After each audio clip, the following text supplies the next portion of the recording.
Welcome to Conversation with Zaki Baruti, with your host Zaki Baruti. And like always, I'm going to give a shout out to my biological family. What's going on? To the Universal African Peoples Organization family, what's happening? And to New Life Evangelistic Center family headed by Reverend Rice. Keep up the great work. And a shout out to our amazing cameraman, Bob. On that note, we'll have another great show because in this particular show, we'll be discussing a favorite topic of mine, and that's travel and seeing the world and knowing about different cultures. And I'm very pleased to have in studio with me is a sister of many years, a comrade in the struggle for justice and equality. And I got an opportunity to meet her when I first ran for governor of the state of Missouri in the year 1984. And she served as my campaign manager for the Kansas City chapter of the campaign for governor for Zaki Baruti, and I campaigned as LaVoy Reed. But also she, and then we'll turn to her, she's also formed our chapter of the Universal African Peoples Organization in Kansas City and developed a powerful youth movement, Rising Sons and Rising Daughters, and Project Alert, and I'm speaking none other than GG Owens, also known as Queen Akiba. What's going on there, Queen Akiba? How you doing? Counting blessings and smiles. And I say all that starting the program off because just before the taping of the show, we just arrived back from a very, very interesting experience in the great country of Ghana. And kind of wanted to share that experience with the audience. But before I do those things, and that was an experience, was it not? But, before we begin, just for the audience to know a little bit about yourself, why don't you share a little background of your information? I shared our interaction, upon meeting in 1984, and here we are today. But how has that experience been, first of all, having interacted with Brother Zaki Baruti? And then a little bit about yourself. A lot can be said for that, but let me say this unequivocally. Has been a really very educational experience. You don't always meet in lifetime, especially at pivotal points, people that can help elevate you knowledge-wise. You can continue to move on with your life and be a vital part of why you're here. I believe everybody are spirits of energy, so you have been not only inspiration to, I know, the St. Louis area, the state of Missouri, but those who are able to spend time with you and get to know you and go with you through the experiences that always involve community and uplifting people. That's not most people's mission. So that has been fruit for me and those who are around me and share time. Because I always want people to know about people who can help uplift your life, change it, and we all have to start thinking a little bit differently, especially in these days and times. And I don't want to say everybody needs a mentor, but everybody should try to do research or find out about people and their success stories.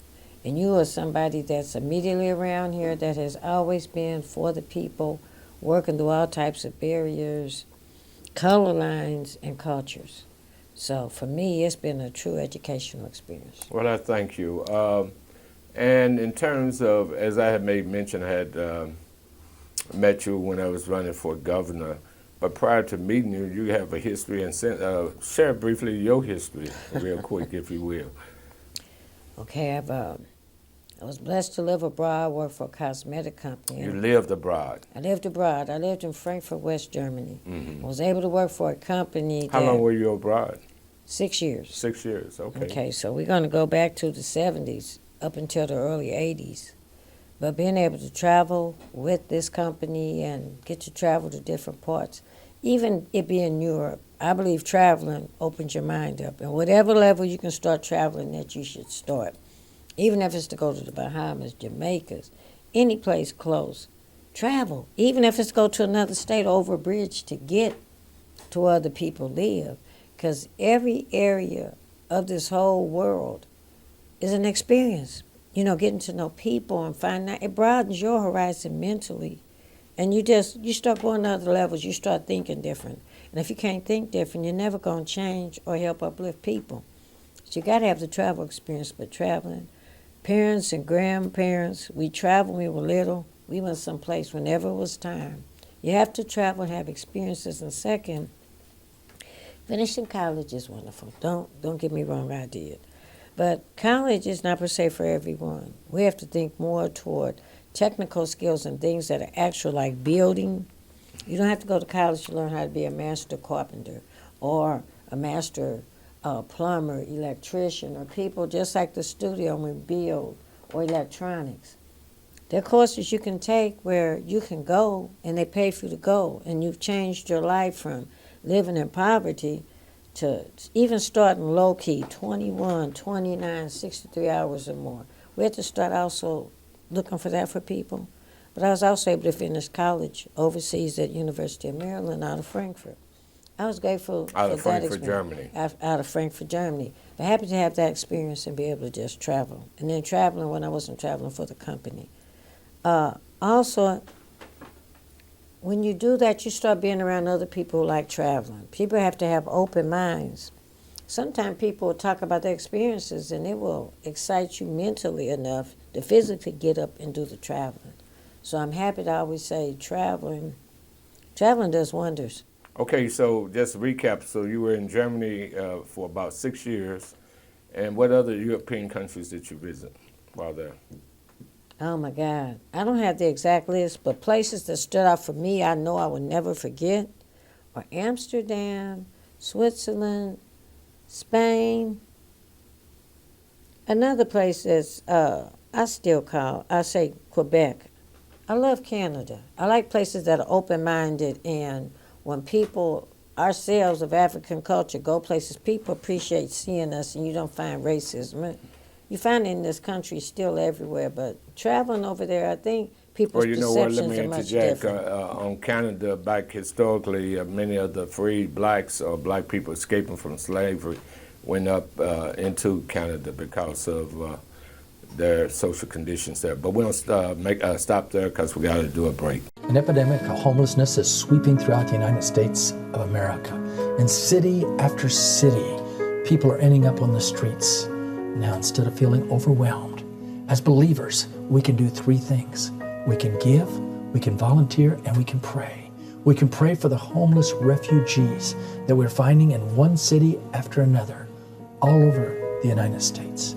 So many people ending up out on the streets, and the hearts of so many are growing cold at this particular time and indifferent to the need. Jesus said, as oft as you've done it to the least of these, he said, even so you've done it unto me. When's the last time you've prayed for the homeless refugees in the United States of America, appearing in city after city, not only in major cities, but even smaller cities? So many people ending up out on the streets, even in resort areas, places you never think you'd find homeless people, they're there.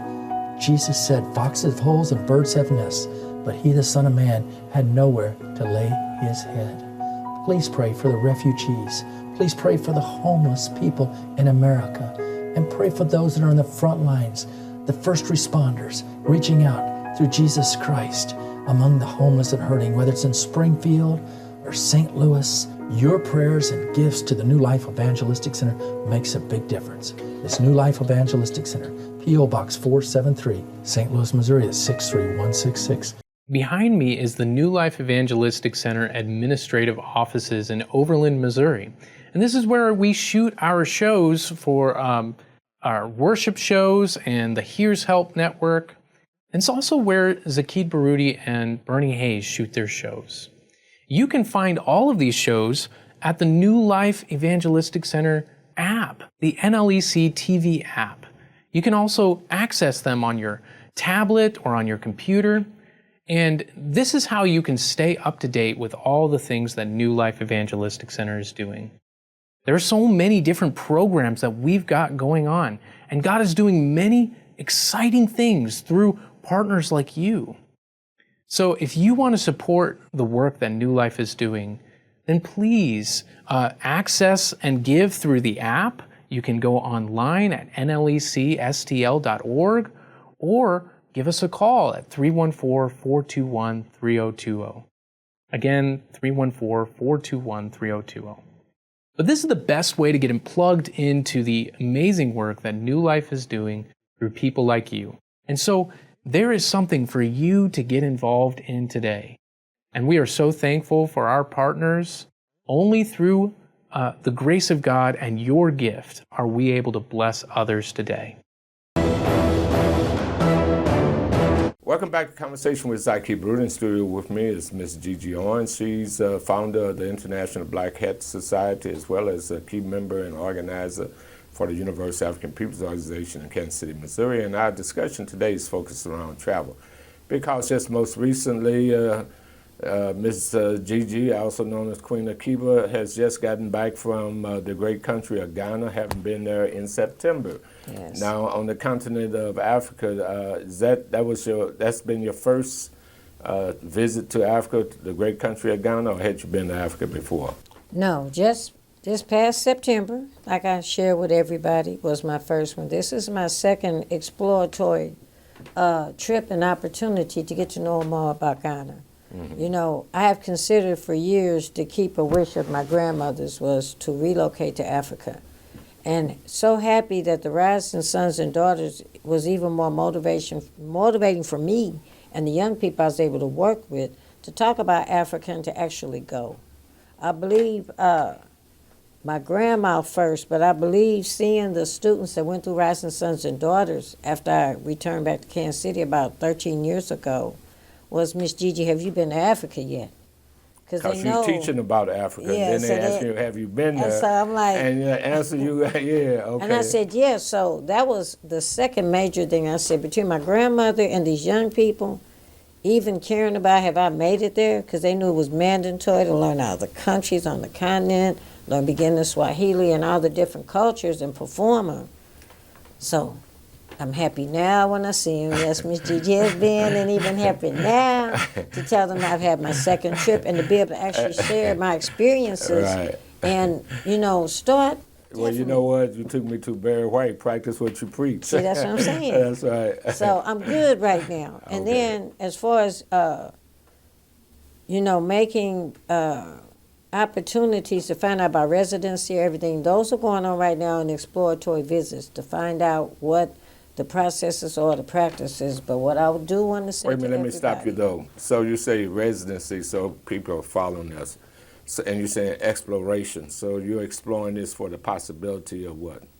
Of relocating or for others to know how they can. Oh, See, okay then. All one right. thing about our people, and just people anyway, we always be talking about doing things, but the main reason we don't is because we don't start doing research and being exploratory to actually go see if it will work.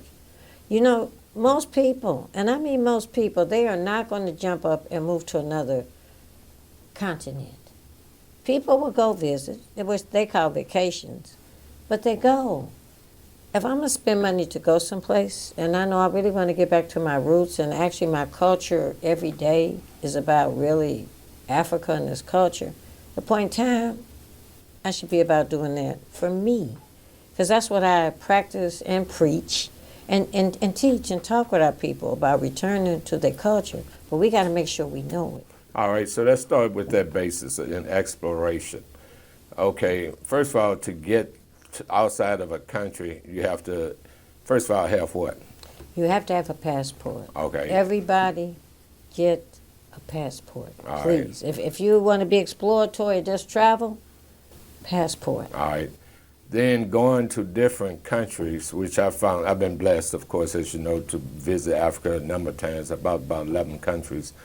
But I've always been able to enter the countries per visa without any charge. But in this instance, to go to Ghana, you have to have a visa. A visa. And what is the process to get a visa, just for those who might be interested in going? There's a number of, especially black people who've been visiting Ghana, and there are those who are interested.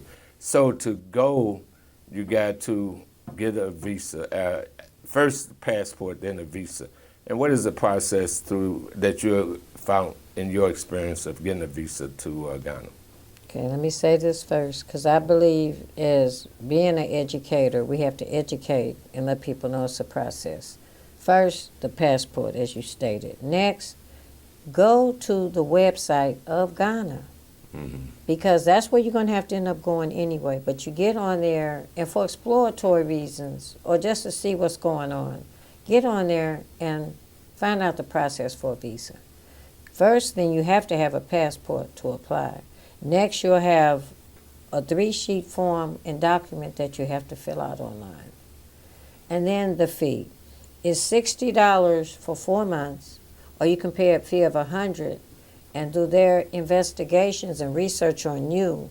You'll be given amount of time that won't exceed 2 years, but it might be a year, it might be 14 months, but it's a window that you will find when you look up the information on the Ghana website. And be ready to pay that fee. It's either going to be $60 or $100.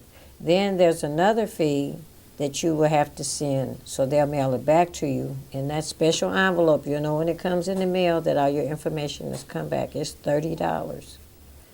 But there's one more thing that'll slow. There is 2 processes. If you know this now, it'll slow down you getting upset and getting discouraged.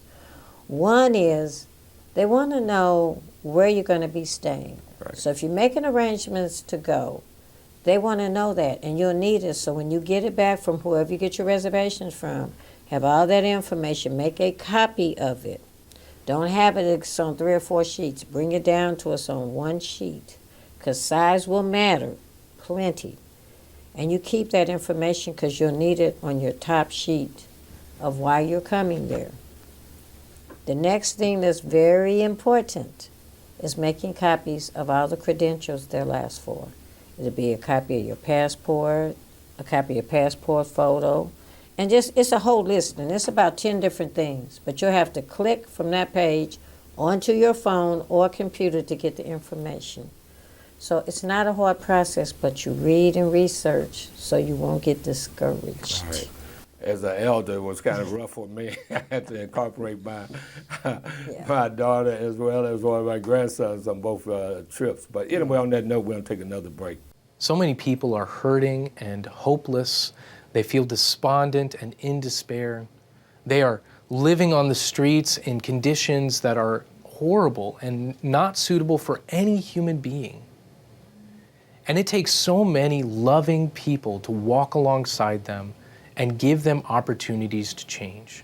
Zaki Baruti and his show is exposing the people who are making a real difference in our community. And he's been a faithful partner of New Life Evangelistic Center for many years. And I want to invite you to be like Zaki Baruti and make an impact in someone's life today. You can love others well, and you can do it in a meaningful and powerful way. I am so thankful for people who have partnered like Zaki, and I just want to share some of the impacts that you're really making when you partner with New Life Evangelistic Center. You're offering 365 days of care for a woman in need who's fleeing domestic abuse. You're offering not just care, but discipleship and mentorship and training services for her. Not only are you doing that, you're also getting hygiene kits and survival gears into the hand of people who need them, who are living on the streets of St. Louis.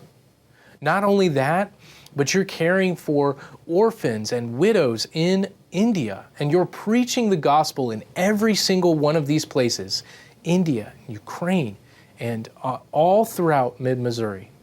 You're also helping hundreds of people each day in the day center in Springfield. You're making a real impact on the lives of hundreds every single day. And you do that when you partner alongside New Life Evangelistic Center, along with faithful partners like Zaki Baruti. How I thank God for people like you for change. Welcome back to Conversation with Zaki Baruti. In studio with me is GG Owens. And we're talking about the experience of going to Ghana, basically, and encouraging people to travel. Okay, after you went through the process, and now you're on the road to, or in the air, on the road to Ghana. Right. landing in Ghana in September, as well as most recently in April. How was that experience for you, on-ground experience? The on-ground experience is a whole new level of energy and excitement. That's number one. Keep in mind, from New York, it will be an 11-hour flight. So just be ready. The enthusiasm and everything is going to bubble you up to the top. You're excited. You've hit Africa. You've hit the motherland. You someplace most people will never get to travel to. And then, if that's what you've been longing for, to feel your culture and get that experience, then you've gotten it. You get off, Ghanaian people are very friendly. And I want to say this, and not negatively, they hustlers and entrepreneurs. So they already moving around when you get there, and they're very helpful in sharing information. That's good too. Keep in mind, you'll probably come off at the capital of Accra. Accra has millions of people who live in that city, the capital, so you're always going to see people, but that energy, it just keeps you pumped up the whole time you're there. Now, on your first trip, which began your exploratory part of it, though, you did some historical sites. What were your historical sites you go to? Well, I want to say Kwame Nkrumah. I'm not going to say his name correct. You will, Zaki. Kwame Nkrumah. So, and such a prolific leader who started getting Ghana really together and more up-to-date and modernized to where they are a vital part where a lot of people go to now. I believe he is one of my favorites. They did have 2 slave castles we were able to visit. Don't nobody just play hate. But just know this, my interest, our greatness came before the slave trade. So people should go visit it so they can get their comfort zone. But for me, I wanted to keep on rolling and go to the places where I know it makes and help build my strength and character. So Kwame's thing is all set up where you get to see everything about how he helped build culture and history over there. So that would definitely be my favorite. And then the Ivory Coast, which they call the Gold Coast. From there is the waterway to the beaches and everything. Our people know we don't be seeing beaches. But going over there and seeing that Atlantic Ocean rolling up in there, those are historic things, you know what I'm saying? Because that is the only thing that took me back to the slave trade from there, was knowing they got on those ships or they went out into that water, because that is it's a scary yet beautiful sight, the Atlantic Ocean. Now, in terms of, some people go and they go with travel groups that have to work through the process that we had talked about prior. Right. But this was without a travel group. In terms of, and they got a lot of modern hotels. Yes. Let's make sure that folks know that. And out of the things you have experienced in this country, you can experience that on a materialistic, modern kind of level. Oh, yeah. But you have a lot of poverty there too, so we have to acknowledge that reality. Right. So your stay at the places there, how was that? I enjoyed Did you have a 5-star hotel? It was 5-star for me. Okay, I wasn't that. huts. I had my internet, was able to be on my cell phone, which don't impress me, but it's a way to be in touch with people back, here in the States.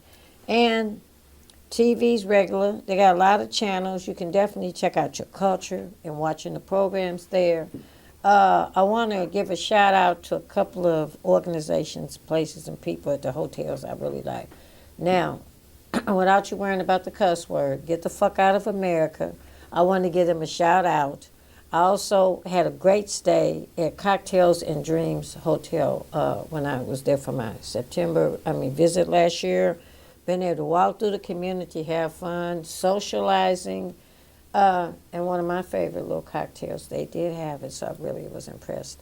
But anyway, a great stay. And even this time going back, I'm able to stay at a couple of the places that are exciting, but stayed someplace that was decent. Okay, then on that note, we got to have a final break. Since 1972, New Life Evangelistic Center has been on the front lines, reaching out, helping the hurting, the homeless, the fatherless, the widowed throughout mid-America. Yes, although it's had its roots in St. Louis, it now has expanded throughout mid-America into India and Africa, Haiti, and other places around the world. Oh, what a history New Life Evangelistic Center has. And we have many of these history books available to you, and they're right there on Amazon. And if we can help you get one of those, you contact us at 314-421-3020. But in addition to all that, we want to share a lot of that history with you right here as we take a look at how the work began and how the Lord has taken us throughout the years and the miracles that we have seen, all because of caring people like you. You're part of the history of the New Life Evangelistic Center. And we're believing that 2025 is the year that the center is going to become alive and seeing the Lord do exceedingly beyond we can even ask or think. We're on the verge of miracles. Yes, New Life Evangelistic Center has a rich history, but there's much more yet to come. And that's why I'm inviting you to familiarize yourself with the history of the past and be a part of the miracles of the present. Yes, let the Lord God Almighty work in you and through you. Let Him do exceedingly beyond what you can ask or think. He's got a purpose for you. And we want you to be able to live out that purpose as you get directly involved in the history of New Life Evangelistic Center and what the Lord is doing now.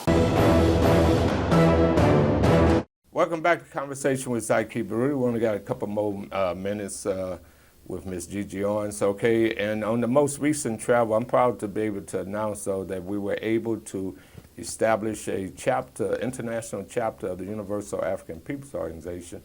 And I want to give a shout out to those gentlemen who have made a commitment to build a chapter of thousands upon thousands of Canadians under the banner of the Universal African Peoples Organization. And that's first brother is Kojo Living, my good brother. Just want to holler out to him. And then Kobe. All right, like Kobe Bryant, he was a great brother. Yes, he was. And then a brother named Atif, who's a great painter. And they were so humble and so energetic and just inspired me.